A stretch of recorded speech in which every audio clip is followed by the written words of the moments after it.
All right, well, welcome everyone to our second of two mock interview workshops. My name is Samantha Karpeloff. I'm the Assistant Director at the Mercy Career Team. I work off the Dobbs Ferry campus and with students mainly in the School of Business. It's wonderful to present to you tonight this workshop with Barbara Kissner, who is the Chief Information Officer at Segal, and Dan Black, Global Leader at EY. And we please ask that you mute until the end where we will have a questions portion. So we'll have our guest speakers lead some question practice, which is really the whole point of this event and hopefully the value that all of you get out of it. So without further ado, I'll turn it over to Barbara to kick us off. Thank you so much, Samantha, and welcome everybody. I'm very excited to be here tonight. Dan and Sarah and Samantha and I worked together to present this to you, and I'm hoping that you find that this ends up being something that really does help you. I remember when I was in college, I had no guidance on how to interview, and I made a lot of mistakes, and I thought that it would be great if we could talk today, because there's a lot of new techniques and a lot of things that you will be expected to have mastered when you go on your interviews. And so, again, I'm hoping that this is a good session and it's interactive and we can have fun and learn a few things. So if you want to go ahead and go to the next slide, I want to tell you a little bit about myself. So who am I? I'm the Chief Information Officer at Segal. Segal is a financial services and advisory company. We specialize in providing interesting information to clients on retirement benefits, on health benefits. We do a lot of actuarial work.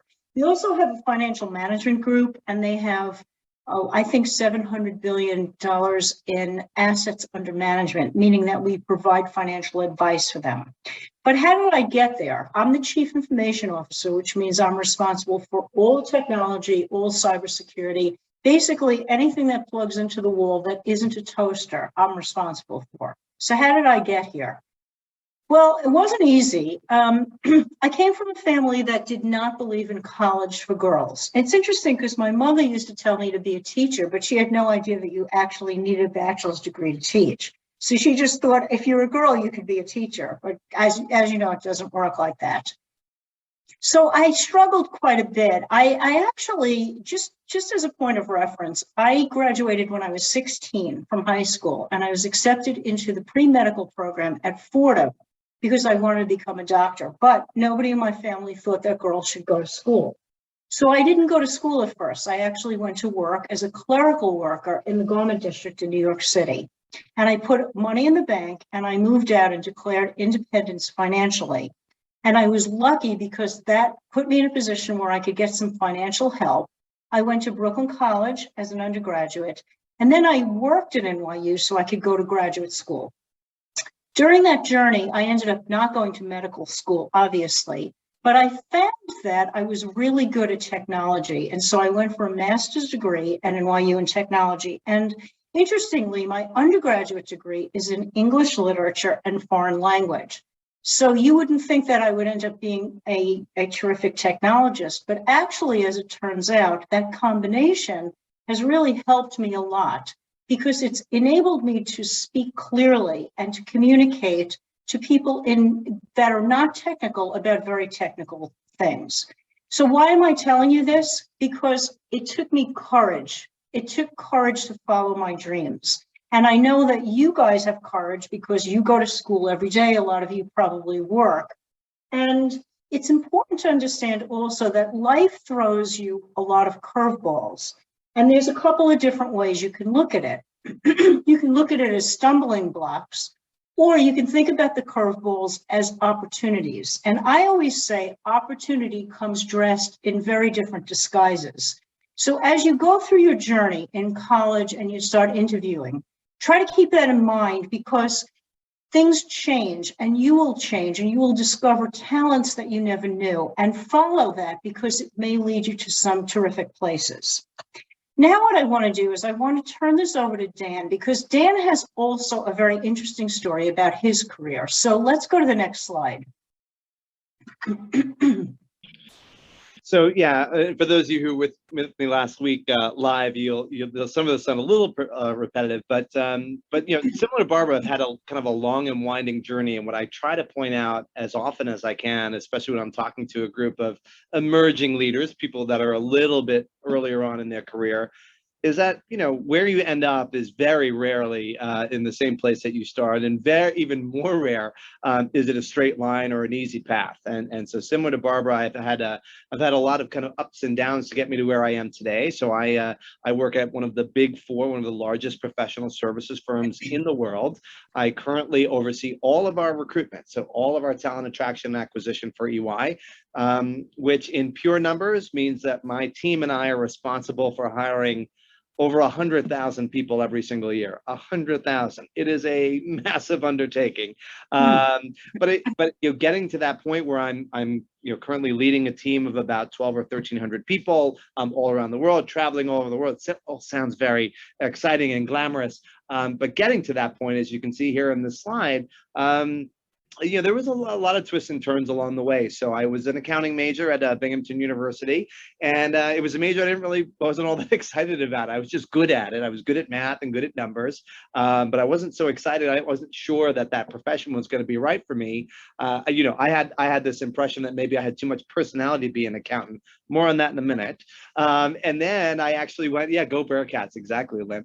And then I wound up getting into and working in as an auditor in our assurance practice, and initially wasn't so jazzed about that either. I think there's a lot of kind of conceptions and probably misconceptions that we all have coming into our careers, and certainly in the interview process around what specific jobs or industries or companies have to offer. But it's not until you can really kick the tires and find out for yourself that you realize what that is all about.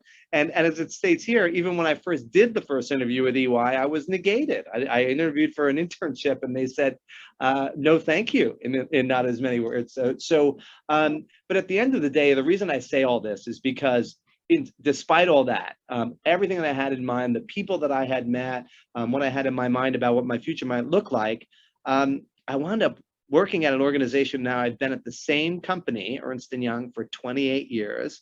And I'm here for that long because I love it here. I'm doing a job that I love. Auditing was so great. I didn't think it would be. It was amazing. I was talking to different clients every single day of the week. I was in with some of the biggest banks on Wall Street. I had so much fun. And so all of this stuff that at the time felt very much like the child in this picture, or like setbacks, were actually really important building blocks to my career. And it taught me above anything else to have an open mind. And I think that's a really good entree and lead into what Barbara and I are going to talk to you about today, having that open mind and what that looks like in the interview process. So that's a little bit about me. But Barbara, back over to you. Thanks. Let's go to the next slide, please. So we want to talk today about preparing for interviews. And we made this kind of cute in a way. There are 4 P's: perspiration, preparation, performance, and punctuation. And we'll talk about each of these in time. One thing I do want to say is, as we're talking through this, please feel free to jump in and ask questions. It would be great if this was interactive, because I'm just not that interesting. So you guys have much more interesting questions. This is really about you. So let's get started. Let's start with perspiration. So what does this mean? You have to do some work ahead of time. So in the old days, when you interviewed, you brought your resume, you dressed in a blue suit with a white shirt. You didn't know much about who you were talking to because there was no internet. You just kind of hoped that you could get through this thing in one piece and maybe get somebody to give you a job offer. Things have changed now, right? So now there's a tremendous amount of information that's available, and you are expected to have done your homework when you go to these interviews. Now, I do a lot of interviewing. I personally have been on probably 2,000 interviews, but also I interview a lot of staff, not as much as my colleague Dan, but I do interview. And I'm going to talk about some of the interviewing techniques I use because I often interview for very technical positions, and I think it's important that you know what people are looking for. So what are we talking about here? Research the company. What does that mean? Can somebody on this call give me an idea of what you think I mean by research the company. Anybody have any ideas? Looking at their website and see what recent news or events that's happening. Yeah, that's a great idea. Website is perfect. What about doing research on the web? Maybe talking to friends or parents or relatives who might know something about the firm. Also, you have a lot of resources at Mercy. Samantha and Sarah, they might also know about it. So absolutely, that's what you want to do.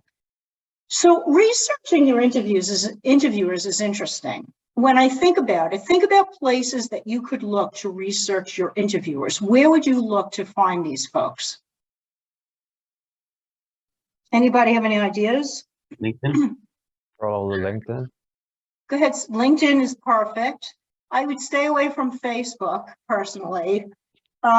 You could also look at the company website, because depending upon what level a person is in the organization, there might be information about that person on the website. So I would definitely cross-reference that. One thing you want to do here is you want to do research on your interviewers, but you don't want to look like a stalker. So you don't want to like look at their profile every single day, because you know, if you have a LinkedIn account, you know you can see that people are looking at you. So you want to do the research, get on and get off. Don't do it every day. Another thing that we were talking about is to research the job description and the requirements. And that's actually very important. So it's important for you to read this job description several times at different times of the day, because every time you read it, you're going to get a different take on it.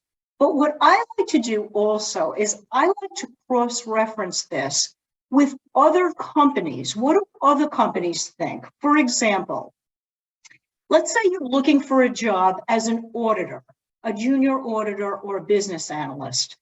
The company that you're going to interview with, company X, might have a very specific description about what that role is, but company Y might have a very different take on it. So if you look around, and you can look anywhere, you can look on Indeed, you can look on Monster, you can just type a search string into Google or something and find descriptions of what these things are. When you do that, you're going to see that there are different ways to look at the same job. So why is that important? Well, it's important because it gives you something to talk about. When it comes time for them to ask you, do you have questions? You can say, well, you know, I did some thinking about this, or I did some research, and I understand that in some companies, a business analyst does this role. Do you do that here? It's an interesting question, so it'll give you something to talk about, but also it provides you with a much more depth of knowledge about what it is that you're actually looking for. And maybe you'll decide that it's not the job that you want if you do research on it, right? So it's important to do that. And one thing, Dan and I talked a lot about this. It's important to know the jobs you want and the jobs you don't. Everybody wants a job, but you don't want a job that you're not going to like and that you're not going to succeed at and that you might hate. So it's important to do research, understand the values of the company. What is their mission? Do you align with their mission? Can you get a sense of the folks that are, you look at the company website, look at the executive leadership, get depth, get knowledge, understand who it is that you are going to be speaking with. There was something in the chat. Samantha, would you do me a favor and just read that? Because I'm. Yeah, it looks like a student said that just Yes. companies that align with careers you're interested in or passionate about are exactly what you're talking about. 100%. So I think you get it. And one of the other things that we're going to talk about quite a bit is being prepared. Professional attire, copy of your resume, a list of questions. We just talked a little bit about this, and a notebook to take notes.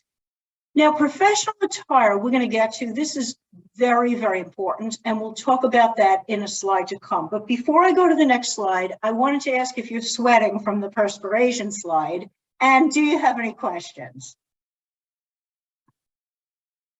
Okay, so let's go to the next slide. So the next slide is preparation. So we talked a little bit about preparation, but this is more about personal preparation. for your resumes, particularly when you're graduating from college, you probably have worked a couple of jobs, but you don't have all that much to say about yourself on the resume. You should talk about your GPA. You should talk about what your major is. The other thing I would put in my resume is things that you do that are extracurricular. Are you in a school club? Do you volunteer? Do you lead a religious group? Anything like that. Something that demonstrates that you have depth of character and that you do something else besides just schooling, because that is actually a differentiating characteristic. People will look for that. I see Dan shaking his head because that's actually quite important. The other thing is this. So I'm an English major, emphasizing things that make you stand out 100%. I'm an English major. So when I look at a resume or a cover letter, I am very precise about this. And if there are spelling errors or if there are clear grammatical errors, I immediately say to myself, this person doesn't have good attention to detail. So how am I going to rely on them to do a good job if they can't even present themselves in a good fashion? So super important to be clear, to be concise, to use the correct grammar and the correct punctuation. Now, I want to pause for a second. Dan is shaking his head. I was wondering if you wanted to add something. I would love to. One of the things, and I didn't mention this in my session last week, but one thing that's really important. I actually was talking to my son. So I have a high school age son. He's a senior in high school. I was talking about resume preparation way early, trying to be like overachiever dad. And he said, Dad, what if there's one mistake, to Barbara's point, there's one like spelling error, a minor like a grammatical error, or even a formatting error? Come on, how does that reflect poorly? I said, listen to me. If you're coming to work at my organization and we have to produce a client report, that's 50 pages long. And their one-page resume has one mistake on it. How many mistakes can I expect in 50 pages? He said, 50. so again, it's an indication of what to expect, and that attention to detail, particularly Barbara's point on something that's it's you presenting yourself. If Right. you can't get that all right and the way that you want to present it, it is an indicator about what you might do in the future with the organization. So it is really important. Right. And remember, this is your brand. You are building your brand. You want your brand to be fabulous. You don't want somebody like me to say, what's up with this? I got a thank you note last week for a very, very high, high-ranking job in the organization for which I'm interviewing. The guy spoke beautifully, but his written English was very poor. And I thought, I can't put this guy in front of clients. I can't put this guy in front of business partners. He can't communicate, right? So this is your brand. You are just starting out. You want to build a beautiful, elegant, and highly respectable brand for yourself. One thing that's super important, and that's why it's in caps, is you have to do this on time. There's not a good excuse for lateness at all. Okay, so if we have time at the end, I don't know if we will. I have a very funny story about somebody being late to an interview, but I'll wait until the end and see if we have time. So I'd like to move to the next slide, but I certainly want to find out if anybody has any comments or questions. Okay, let's go to the next slide. So we've talked a lot about preparation. You can tell we're all about preparing. So Dan and I are very seasoned at this. We have scars from bad interviews. I have been on bad interviews. I've given bad interviews. I've had people come in and say really just wildly inappropriate things to me. So the most important thing is all of the prep work that we're talking about. You want to distinguish yourself as totally ready for this job. So you have to dress the part. That means we're saying no bunny slippers, but a lot of people, particularly on video interviews, which is what we're doing today, think because it's on video, you don't have to look great. And that's totally wrong. And actually, you should look better on video because you have less of a chance to make an impression in person where people can read your body language, right? You have to really look great. Now, I once read something. I read this many years ago, and I'm going to talk about this. I'm going to give this advice to you. You can do what you want with it, but I read in an article about preparing for an interview and then getting the job that you should dress one level above where you currently are. because what you want to do is position yourself forward. You want to say, I'm ready. I'm ready to take this job. And not only am I ready to take this job, when it's my time, I'm going to be ready to take the next one. So it's important to have very good body language. I will tell you, I once interviewed somebody for a job that had a pen with a clicker, and the guy clicked the pen the entire time. I was like, really, I just wanted to say to him, would you put that pen down, please? I guess he was very nervous. So if you are nervous in an interview, which is totally normal, there are things you can do. One thing that I do when I'm nervous is I kind of rest my hands in my lap and I hold on to my hands. I talk a lot with my hands. I think it's like an ethnic thing. What can I tell you? But what I do when I'm nervous is I put my hands in my lap and I just kind of hold on to my hands to try not to portray a sense of being nervous. Everybody has their own devices. Some people hold on to a pen. That's fine. Just don't click it and don't twitch or, do things that are distracting, because you want to be focused and you want the interviewer to focus on you as your great self. Barbara, I want to add something to that, because sometimes you may not realize that you're doing it. So it might be a hair pull, an ear pull, it might be a swivel or a move or what have you. I highly recommend spending time with someone else. It could be a friend, it could be someone within career services at Mercy, and that's why a mock interview is so important. And even says here, test, not just for the technology, but to figure out. There were times when I was told, do you realize that you do this when you say the word like a lot? I didn't even realize it, because it was, and the same thing with things like whether it's a nervous tic or whatever the case may be, having someone it's that person that tells you when you have spinach in your teeth, go to that person. They'll tell you what you can work on with respect to presentation. 100%. So we have test here. Sorry, was somebody going to say something? Okay. I do want to say one thing. It's important to test the link, but you have to be really careful about this, because I once did an idiotic thing, which is I had an interview with somebody. I was looking for a job and I tested the link. And as it turned out, that was a live link and they were talking to someone else. So I clicked into someone else's interview. I mean, like, really, can you imagine? So you have to be very careful about this. The thing you have to do is get on the interview early.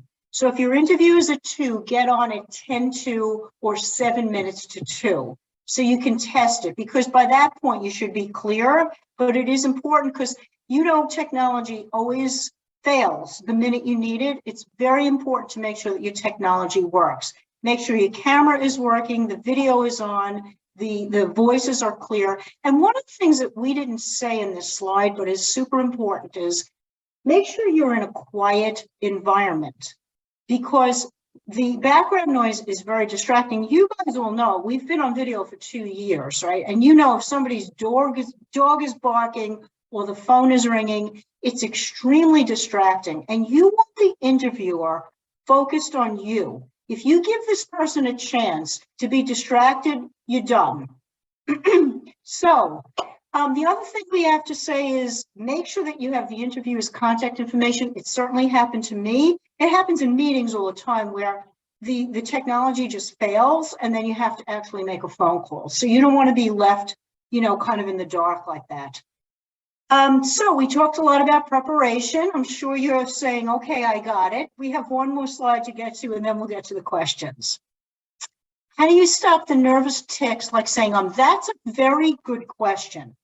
And it's interesting you should say that. I work with somebody who is a seasoned professional, and she uses the expression sort of.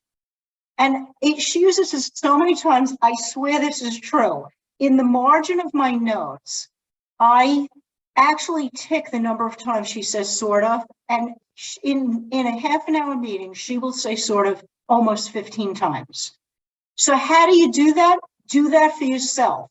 Have somebody, Dan was suggesting that, go through a mock interview, practice an elevator speech, which we haven't really talked about, but practice speaking in public and have somebody listen. Maybe you should record it and play it back and listen to the moments where you say like, where you say where you say sort of.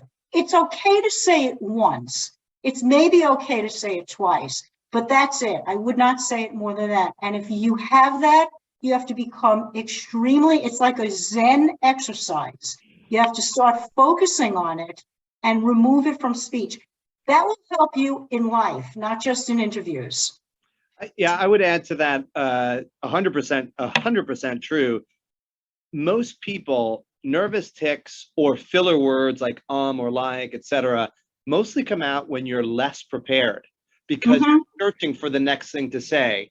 So this is something that I use, the better prepared I am, I don't have to memorize or have things verbatim, but if I'm well prepared and I know what I want to say, I find I'm saying a lot less filler words because I'm actually going to I'm speaking to content, and that is a great way. So we're gonna go through some questions, obviously today. Knowing how you would answer those type of questions and having that set in the back of your mind before your interview is going to be a great way to assist and help you to not have those filler words. So, there's this old poster. It's from, I don't know, probably 1920. And it says, how do you get to Carnegie Hall? And the answer is practice, practice, practice. Same thing.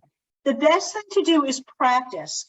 And even if you feel foolish doing this, you'll build the muscle memory so that when the questions come, you'll remember, oh, yes, that's right. I remember we talked about this. This is how I probably should answer. So I think we're on the final P, which is performance. We talked about this, be punctual. You want to make a good impression. So how do you make a good impression? Any ideas? Start with a big smile. Start with a big smile. Thank you. And I meant to say that, and thank you for reminding me. If you notice, I try to smile a lot when we talk. It's very important. And if you're on a phone interview, even though the person can't see you, they can actually hear you smile. You know when somebody's smiling, right? When you talk to somebody, very important. Start with a smile, come dressed cleanly, act professionally, be prepared. So we're going to get into the questions now. We talked about them in different categories, and these actually are ranked, I think, in terms of difficulty. The fact ones are easy. What are you studying? Where did you go to school? Where did you go to high school? Where were you born? Easy, right? Opinion. So these are tough questions sometimes because you have to be very careful. And one thing that we have not really talked about, but it's very important that you include this when you have these discussions, is you may have noticed that over the last several years, the United States is very focused on diversity and inclusion. And it's going to become important for you to be able to speak to that in the way that you feel authentic speaking to it. So you can talk about your own experiences, you can talk about you growing up, you can talk about methods that you use to ensure that people are included, they feel welcome, you feel like you set the stage for people to have honest conversations. Very important. So make sure that you have that in your toolkit because that's going to be an important point. We talk about the case, which is what would you do if X? And we can talk about that in terms of our questions. Hypothetical, same kind of thing. And then the behavioral questions. The behavioral questions sometimes are very difficult. And we can talk about roadblocks and kind of landmines and how to manage that. So, and finally, questions that you ask. And we talked a little bit about that. The way that you get your list of questions to ask is by doing research on people, on companies, on mission statements, on their positions on diversity and inclusion. Those are the kinds of questions that you should be prepared to talk about. So I think we're ready now to actually move into a more interesting part of this, which is the questions themselves. We talked a lot about this. That's okay. We talked a lot about this. We didn't talk about sending a thank you note, but it's very important to send a thank you note. It shows that you have respected the person's time.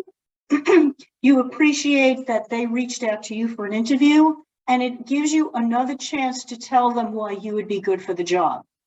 Social networking, you know what? I'm not sure I would recommend doing a LinkedIn with an interviewer.